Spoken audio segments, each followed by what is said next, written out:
The sprint is grade one, run at 6 furlongs, and important to differentiate from the filly and mare sprint, which will be run at 7 furlongs. So the sprint is at 6 furlongs on the Saturday card for the Breeders' Cup. And we'll look at this field, and you do note that we do have a couple double entries here: Domestic Product, Dr. Venkman, and Mufasa. And as of now, I believe they are all going to the dirt mile. So, and there are no also eligibles, and the Chosen Vron has scratched. So those are the updates that I have as of Saturday when I'm recording this. But so we look at what we have left, and certainly Federal Judge would be one that sticks out. Ben Tornado, a 3-year-old who's come back and after being overseas and has pretty much picked up where he's left off. And then we've got some Japanese imports as well. Skelly, who he seems to beat himself more than he does others, particularly at the higher levels. We'll see if Steve Asmussen can turn him around. And Nakatomi, who ran a really nice second in the sprint, or third rather, in the sprint last year. Raging Torrent. But it's a field where, there's a lot of ways to go. Straight No Chaser. I mean, you don't have that real big standout like Elite Power. And he's kind of left a gulf by retiring in this division. So it should be a pretty good betting race. Now we'll start by looking at a couple of the Japanese, and the first is Remake, who won a win you're in the Korea Sprint, which we're going to take a look at. Also ran in the Golden Shaheen. So what we'll do is we'll look at that one as well, because the next Japanese contender is in the Golden Shaheen as well. But we'll start with Remake, and we'll have a look at the Korea Sprint. So here's the Korea Sprint, and Remake is number 7, I believe.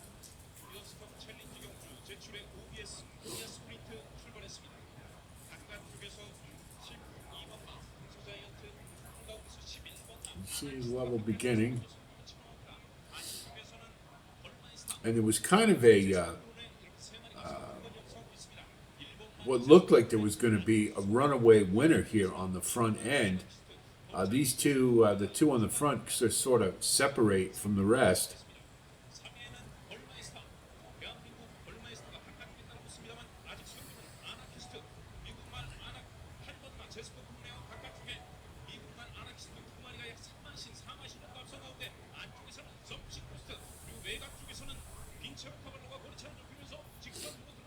It looks like the leaders got this one in the bag, but here comes Remake.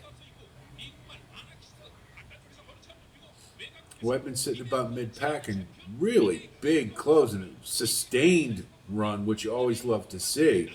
And seems like a stretch goes on forever. Was able to power forward and run him down. So. Next Japanese import is Don Frankie for Takashi Saito, and you see he's had a couple of pretty good efforts this year, winning the Cluster Cup and the Golden Shaheen, which since Remake was in that race, that's the one we're going to take a look at, and then we'll have a look at the Cluster Cup to see if we can get an idea of form. Golden Shaheen was run early in the year, but it is a significant sprint, and maybe will give us an idea about the competition. So we'll look at that one first.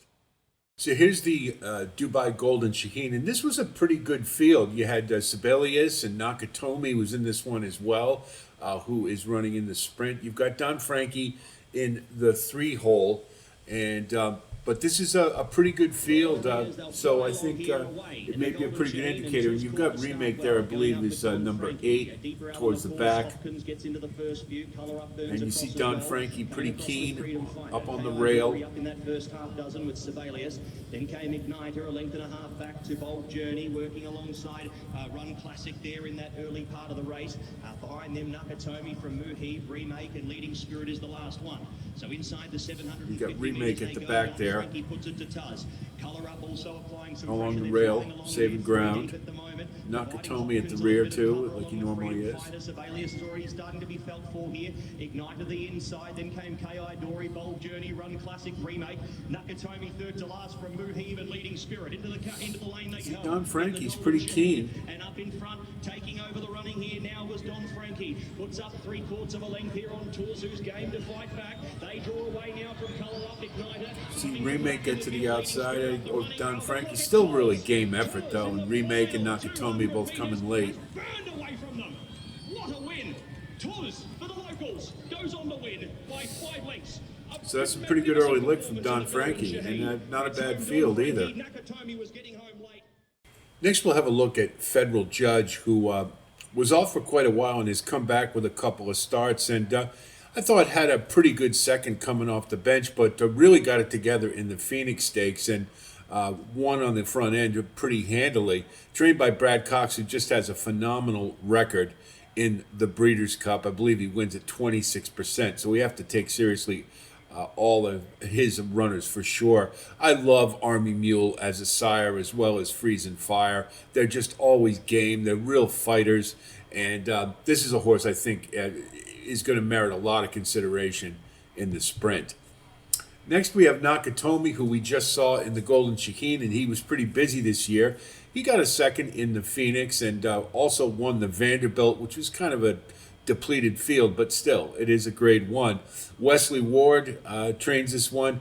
You know, he's kind of dispelled the rumor that he could only win at Keeneland. He's done a lot better, and he seems to be maturing as a sprinter. I like the fact that he can get up a little closer to the pace if need be, and I think that's significant for Del Mar. You know, it's a small track, and it's really tough on closers. So if Nakatomi can get a little more forwardly placed like he was in the Breeders' Cup last year, he may have a pretty good chance because he's definitely a grade 1 horse. So we're going to take a look at the Phoenix Stakes, and then because we do have a couple following in who are in the Vanderbilt, we'll look at those horses, and then we'll run the Vanderbilt. But right now we're going to take a look at the Phoenix. So here's the Phoenix Stakes, and we've got Federal Judge on the rail and Nakatomi in the 4-hole. Goes in, they're at the post. And they're off from the stall, Keenan Ogden. Phoenix. Good beginning for all of them. And, you know, Nakatomi, just not a lot of great early lick, but he can get up closer, and but he's at the back in this one. That's probably going to cost him in this race. Federal Judge just right on the rail, and some token pressure, but I wouldn't call it really extreme. To the far outside is in 7th, running nearly 7 lengths from the front, gap of 3 more back to Manny Waugh, who is last. 21.62 seconds was the time for the opening quarter. Federal Judge, the leader, around the turn by a length. Comedy Town goes second, and then Swervin is struggling to keep up. In fact, drops back between horses. Hear My Song, who's by to the inside to take third, and then My Buddy B, who swings out to the center of the track for clear. You know, 21-3, 43-4, and he's still got plenty in the tank. This is a serious horse without a doubt. You see Nakatomi trying to make a race out of it, but he just doesn't have any chance. Track didn't set up well for him, and he's just too far back. Federal Judge, Flabby and Pratt to win the stall. Keenan Ogden Phoenix, winning your end. Federal Judge. Nakatomi did come up the inside to grab second on the line. Skelly is, boy, you know, what do you do with this horse? I mean, he just seems to be his own worst enemy. I don't know if he's leaning at the back of the gate to start, but he's just, he's developed this habit of not breaking well, and consequently in the races since he's a front runner, he gets rushed up, and it depletes his energy in the stretch. I mean, this is you know, if he could just get out of the gate more sharply, then he would be a really serious threat here. He just runs monster numbers. He's always consistent. It's just the last couple races he's done the same thing. I mean, he's been slow out of the gate, and it's cost him because the race shape. You know, Steve Asmussen being the kind of trainer he is, I mean, I'm a little surprised it's gone this long without correcting it, but if any trainer can do it, Steve Asmussen can correct it and set this horse right. And if he does, he'd be very dangerous in here. So because we had Skelly and Nakatomi in the Vanderbilt, we'll take a look at that one. So here's the Vanderbilt. Thank you, Greg. Here's Skelly taking up his spot. We're in the gate. And you see Skelly again, slow out of the gate. He's number 6 on the outside. Twisted Ride gets the first call out of the gate. You know, and Nakatomi now has he's good got to speed come back. hustle Skelly a is little right bit. there with them, just a neck back, and there You goes see Skelly Nakatomi making more his move forwardly on the placed, and front again, just mentioned in a that he moment. can do that, and I Subrogate wouldn't be is surprised in the fourth. Breeders' Cup Skelly if that's was exactly speeding what away. he'll Baby try to Yoda's toward the do. back of the field, and my buddy B at the back. Skelly cruises past the half. You see, now he's really 22 keen one, opens up three on Nakatomi as they head toward the They 3-8 just pole. try to run They're them off their followed by feet, but Twisted Ride. Racing on the inside of Subrogate. Baby Yoda gets a nudge. 8 lengths off this loose leader, Skelly. Skelly comes to the quarter pole in charge over Nakatomi as the field turns for home. Subrogate one from the outside. Baby Yoda is next. Nakatomi is now coming after Skelly. Skelly's lead diminishing. Nakatomi coming to him at the 8th you pole. see, just Twisted Ride running a good Ford race in 20, third. 44, I That's mean, the final furlong. And Nakatomi after is that right into Skelly. that slow And break, he's right it's going on to cost him, and by. it does. Nakatomi, stellar in the Alfred G. Vanderbilt, wins wrapped up by 2. Skelly was second. Twisted Ride finished third. The running time 109. Next, we're going to look at a couple that ran in the Forego at Saratoga, and the first was Mulligan, who won the race. And to be honest, I had some class questions about him coming into the race, and he certainly answered them. However, I will note that they kind of gave him the lead and let him get out to the front without a whole lot of challenge, which was anticipated, and it didn't really happen. So it was a solid win, without a doubt, but I think it was kind of gift wrapped in some respects. And incidentally, Windstar Farm and Sienna Farm, they have 2 in here. I believe they have Federal Judge and Mulligan both, so that's kind of interesting. Next, we'll look at his Gun Pilot. We remember from the Derby Trail last year, and since cutting back, which I thought was the right thing to do with this horse. Not that matters, but Steve Asmussen certainly knows what to do with horses better than I do. But this is a horse, you know, it didn't work out on the Derby Trail. I thought they rushed his training a little bit, but since they've cut him back as a 4-year-old, he's been a much better horse. The Forego was a little disappointing for me that to get a second. But again, you know, I kind of think it was going to be tough to beat Mulligan without a lot of real serious pressure. So we'll take a look at the Forego and see what we see. Here's the Forego. We've got Gun Pilot on the rail, number 1, and Mulligan, number 6. Angkor will be second to last. Cagliostro to the outside stall. They're in the gate. And they're off. You see Mulligan very sharp out of the gate, right to the front. Mulligan, on the other hand, came away beautifully and straight to the front. Twisted Ride is up close. Gun Pilot's got a good stalking trip. Cagliostro just missed the break completely, took him right out of the mix. I don't know how much pressure he would have been putting on Mulligan, but a horse like Angkor isn't going to bother Mulligan, I don't think. Opening quarter in 22 and 2/5 seconds. Mulligan doing it easily. Has it 3/4 of a length to Angkor. And that was really it. I mean, just Mulligan just looked very comfortable, very at ease. 7 lengths off the lead, followed by Full Screen and Cagliostro. It's Mulligan passing the 3/8 pole in charge. Has it by a length now. Angkor fully extended through a half that went in 44 and 4/5 seconds. Twisted Ride 44 and 4, that's Gun Pilot moving is asked to along, pick and it yet up he's in not front really there at the pressured. top of the stretch. And Mulligan And turns for at home, Saratoga, full that's run. the death knell for the field. I mean, there it is. And Gun Pilot, I thought ran well to get second, but you're just not going to get him, a horse like Mulligan on the lead without when he's able to get confidence like that, especially at the spot. Neither are any of the others. Mulligan out classes them in the forego. That's at 7 furlongs, but I don't think the cutback's going to be a problem at all. So Mulligan, a serious contender here. Ben Tornado was a 3-year-old I've been really high on. He just looked awesome down at Gulfstream and was able to carry his game off of away from Florida, and that is always my big knock on horses who do really well at Gulfstream is whether or not they can carry it elsewhere. And Ben Tornado certainly has. Earlier in the year in the Saudi Derby, ran a pretty good third behind Forever Young, and came back after an extended layoff in the Gallant Bob, and I thought he would win, and he did. This is a really nice horse. Jose D'Angelo is a very underrated trainer, and while going against older certainly will be a bit of a challenge, and this will be a class test, this one very well may be up to it. What I like about him is at 7 furlongs, he is very strong, and so having that little extra stamina may put him in a really good place in the sprint, particularly with hiking up in class.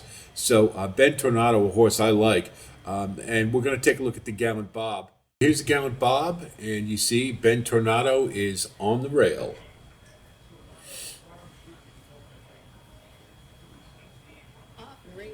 And a little bit of a bobble there, but makes up for it okay. Got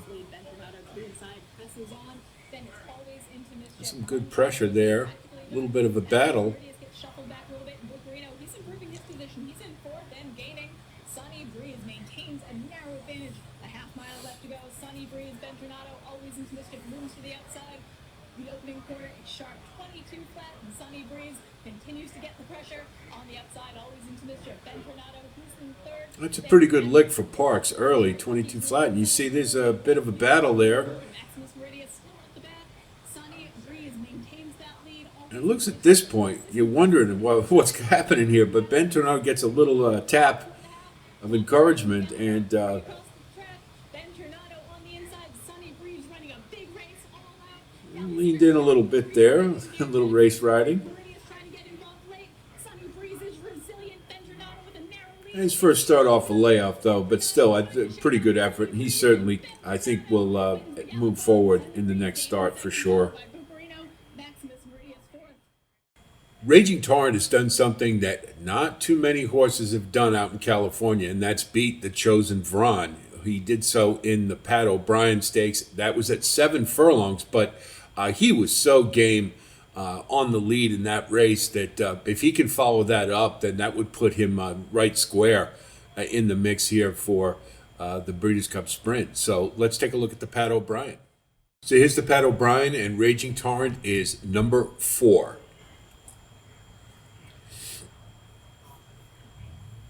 And away they go. All appear to come out Good smoothly. clean break. From the outside gate, Arrow the Great is quick. The Keen Chosen right to the Bron lead. not going quickly is right there. Now Raging Torrent comes through. Raging Torrent takes the lead. Happy Jack is in the gold cap. Moose Mitchell down at the rail. See through it in the red cap is only 3 lengths off them. They really compact in here. Big City Lights, another one. Last a long, long way is Senor Buscador. They run past the half-mile pole and Raging Torrent the leader. The Chosen Bron in the perfect spot though. White cap right there in second. Moose Mitchell is down at the rail. See through. And at this point, you got to figure that the Chosen Bron and sitting in the catbird seat is just going to take over like he always does, but not so today. Raging Torrent, extremely game. Coming to the quarter pole, Raging Torrent, but the Chosen Bron now breathing down his neck in second. And the Chosen Bron goes looking for the lead at the quarter pole. Raging Torrent Just running won't up go green, away. And this is right here where I thought Raging Torrent showed a lot, because there you get Chosen Bron's got a nose out in front, and Raging Torrent just not giving up. He won't go away. He's coming right back at him. Raging Torrent and the Chosen Bron. Raging Huge Torrent, effort. What a run from him. Raging Torrent beat the Chosen Bron. Back in third was Big City Lights. And then Straight No Chaser, being owned by My Racehorse, certainly gets a lot of attention with all those owners. This is one that just ran a monster in the Santa Anita Sprint Championship, and a lot of people are pretty excited about him.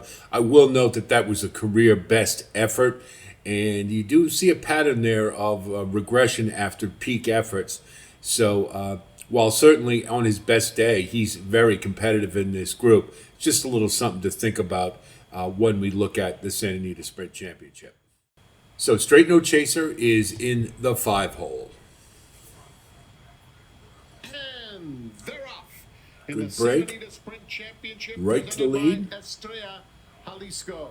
And Straight No Chaser breaks beautifully. You see, it's goes to the interesting. It was a front. little washy there, Is up close. And but, Roll On Big Joe not far behind in third. if he does that all the time, I mean, that's no big deal. I mean, but didn't affect his performance, that's for sure. It's another length back to Neiman, racing on the outside of Banyek, and the trailer is See Through It.